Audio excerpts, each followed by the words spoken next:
Morning. Nagdidilig na naman si Mister. Kadilig na naman siya. Si Emma. Morning, Emma.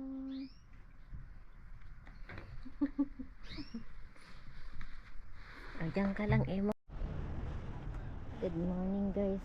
Galing ako sa garden dahil pinakain ko si Emong. At mayroon ako nakitang kitten. Siguro anak iyon ni Ginger. Ang cute. Gray siya na may orange, na may puti. Yan na si Emong. Oh, pagkatapos ng kumain. Emong, halika dito. Emong. Kunin ko yung... Meron kasi ako nakitang ano dito, yung mga tanim ko noon. Before namin nalaman na magpapatay sila ng building, nagkatanim na ako noon ng sitaw and then mais. Tignan nyo, ngayon na ganyan na siya. Ito guys, oh, mamaya ipakita ko yung pusa kung magpakita siya. Pinakain ko na din. Ito, oh, mga sitaw ito, oh, at hinayaan ko lang sila tumubo. Ito, lahat ito tinamnan ko ng sitaw, dalawa lang ang natumubo. At kukunin natin ito para ulamin. Oh, may sitaw na tayo, unang harvest. Wow. Kaya sabi ni Mr. hayaan mo lang. Kung wag mo nang tanggalin, sabi niya. Kaya hinayaan ko na lang, nilagyan ko ng stick. May mais pa doon pero hindi ko alam kung mabuhay sila. Dalawa lang siya. Pero okay na ito. Oh, halawaan ko sa itlog ba? Pangagahan ko. Oh, may mga susunod na naman siya.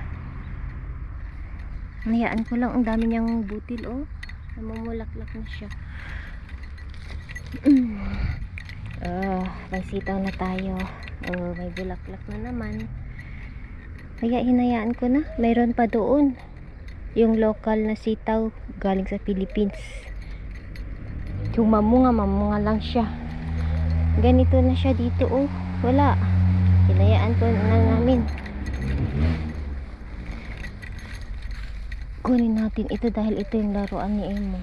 Mayroong kitten, guys. Ang cute. Yan yung pagkain nila, o tuna. Saan na dito nagtatago? Luya! Wala. Luya! Luya! Oh, rinig nyo? Lika dito. Lika. Busin mo yung pagkain mo. Luya! Dito nagtatago. Ayaw magpalapit. Paano pa amuhin ang kitten? Lika dito. Oo, lika. Luya. Luya. Alam na niya yung pangalan niya. Luya ang pinangalanan ko. Kasi ang cute. Ang liit-liit na orange. Halo-halo kaliko at yung tatlong color na pusa. Ito, oh, yung sitaw. Utong sa amin. Yan ang una kong tinanim noon. Mais, may mais din. Sayang talaga pero okay lang. Ito na siya, tumubo yung iba, oh. May bulaklak, oh.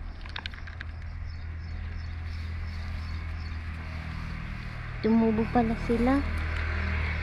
Ayan, oh, mga tanim ko noong una kasi nag-start na ako noon before namin nalaman kapatay sila ng building. Bilig-biligan natin kahit konti, kahit yan lang ba mabubuhay sila.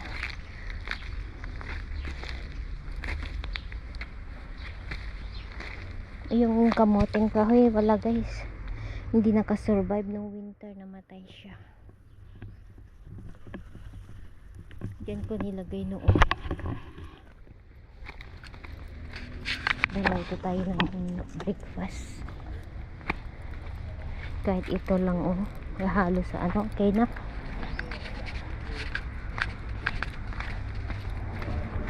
Saan kaya si Ginger? Ay, Ginger. Yan si Emong. Si Ginger, ewan ko saan siya. Huwag mo kulit kasi. Lutuin natin yan para may breakfast tayo. Saya-saya ko. Kasi kung alam nyo, kung siguro kung tumubo lahat yun noon, Kasi hinayaan ko na noon ba. So, tumubo naman sila ng munga. Walang ano yan. Walang gamot na nilagay. Ulamin natin.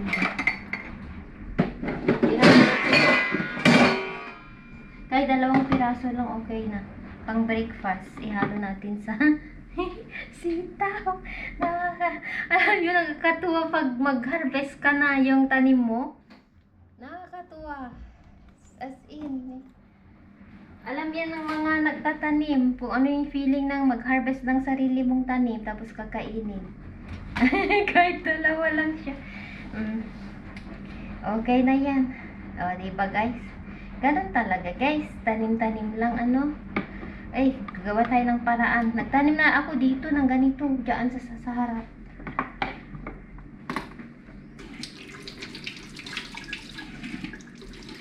Ang lalaking utong ito yung sitaw. Malalaki yung ano niya. Malaman siya.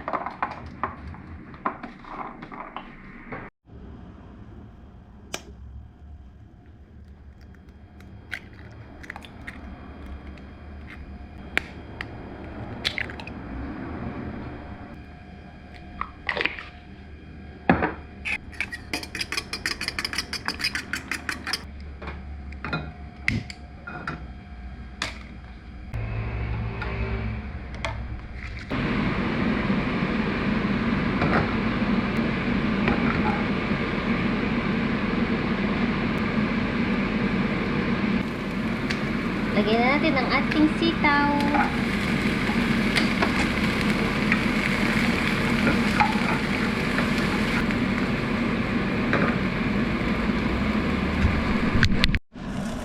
Ito na.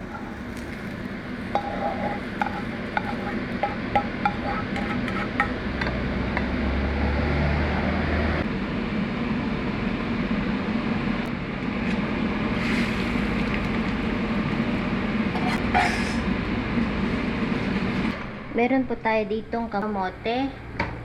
Yan. Breakfast ni Mami Nora.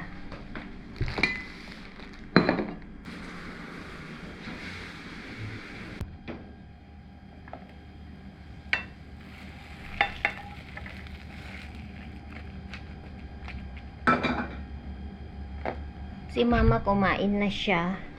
Kumain din po siya ng breakfast. Nauna kasi may gamot kasi siya na tinitake. Ngayon, 7, anong oras na? 8:30 na, no?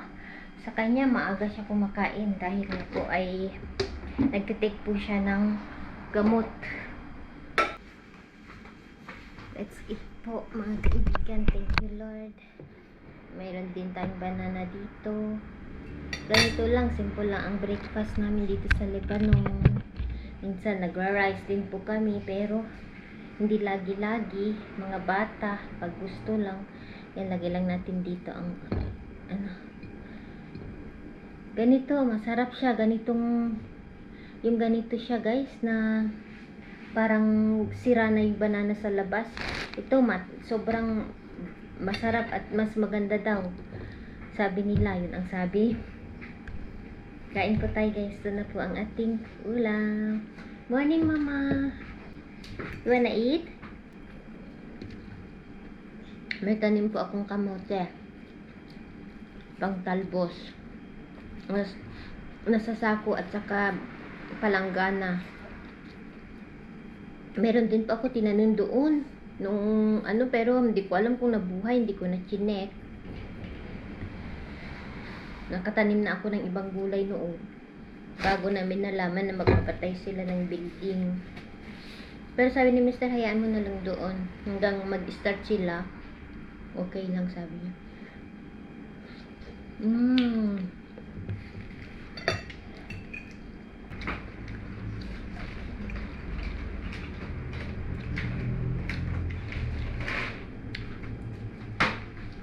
Yan. Kain lang ako. Ilaga na naman tayo.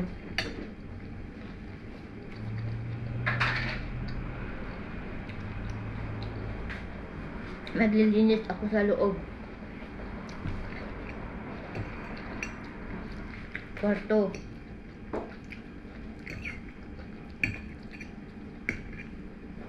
Masarap yung sitaw, guys. Kain po tayo, guys.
Onion dahil magluluto po ako ngayon ng pagkain namin na kailangan ng green onion. Wala ang mga alaga ko. Tingnan niyo ito, ginawa kong bahay ni Champang. Ay! Nakalusot na siya. Hoy Champang, hayaan ko lang dyan. Hindi naman siguro lalaya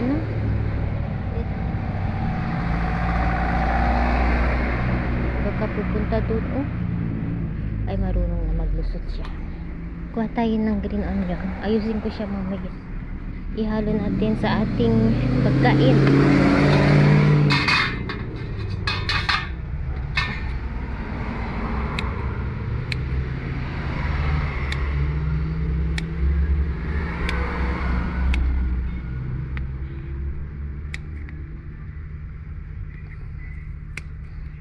Tumubo na naman sila.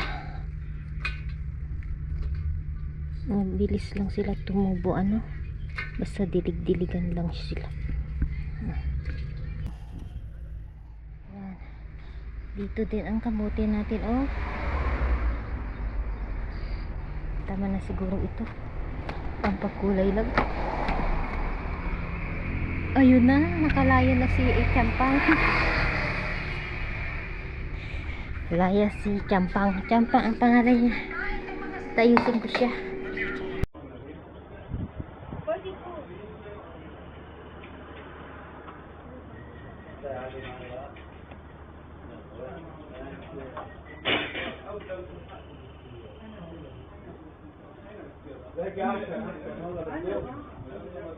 مدام بتدوسي والله بتدوسي برامبنا كرمالك والله كرمالك ما فرقنا معنا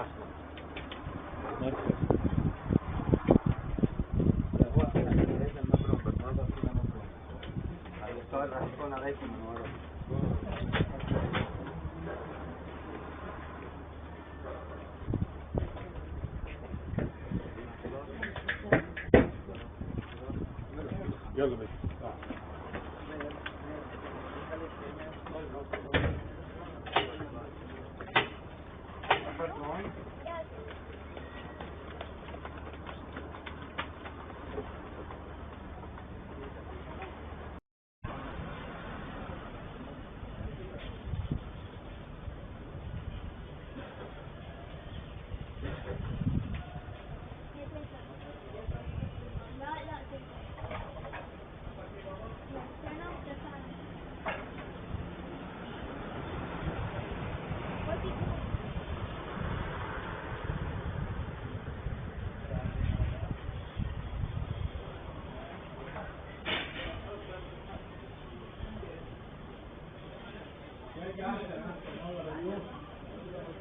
مدام بتدوسي والله بتدوسي بالامبولانس.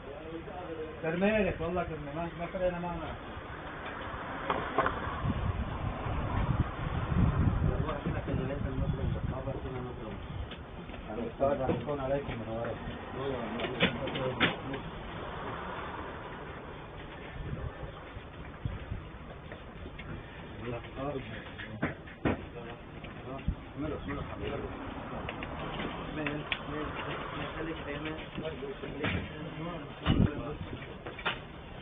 أخذت هون؟